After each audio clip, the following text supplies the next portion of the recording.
consequences of the austerity agenda are pretty obvious.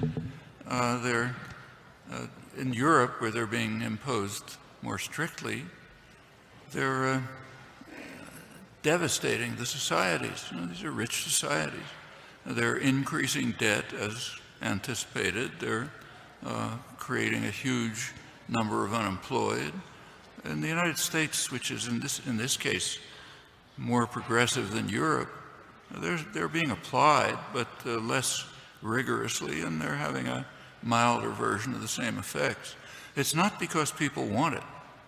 So like in the United States, for example, where there's plenty of polls, the general population considers the main problem to be unemployment, not deficit. And they're right. In fact, the deficit's probably a good idea right now. It's a stimulus to the economy, and it's a way to create more jobs. Even the IMF is coming around to accept this. So who wants austerity?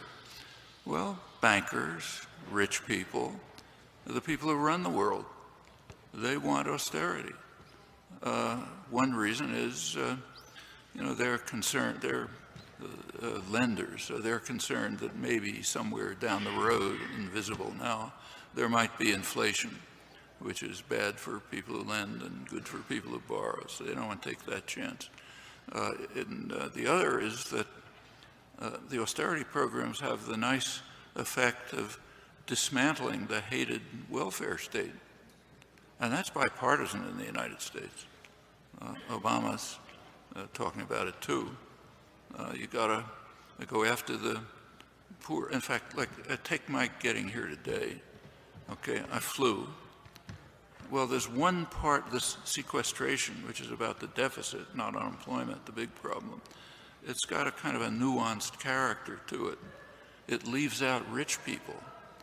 So one of the things that's excluded from the, by congressional decision, from the sequester is air flying. You've got to have enough flight controllers so that rich people don't have to wait a little bit when the plane comes. On the other hand, poor people who, let's say, whose kids are being thrown at Head Start and can't get Medicaid, well, minor problem. So it's adjusted, the sequester. And you know who flies. It's not the general population. It's privileged people overwhelmingly. And that's typical. That's the way the country works. And it's the way the public sees things. So there's recent studies came out by good political scientist Ben Page and Larry Bartels, in which they just studied attitudes towards deficit, austerity, and jobs ranked by income level. And it's exactly as you'd predict. The very top of the income scale, the problem is deficits, so we have to have austerity. The rest of the population doesn't agree. And we don't have a functioning democracy. We live in a plutocracy. About roughly 70% of the population, lower 70%, their views have no influence on policy. They're disenfranchised. And you get more influence as you go up the scale. At the very top, that means, 1/10 of 1%, basically get what you want. Well, what they want is, they don't care if kids don't have schools or, don't get Medicaid or don't have Head Start. They want to make profit. And they want to get rid of this annoying welfare state.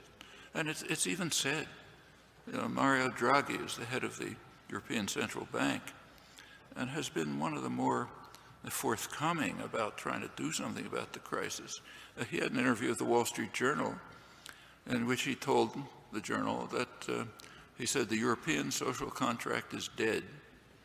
Social contract means, the welfare state, one of Europe's great contributions to civilization in the past years. They can now kind of dismantle it.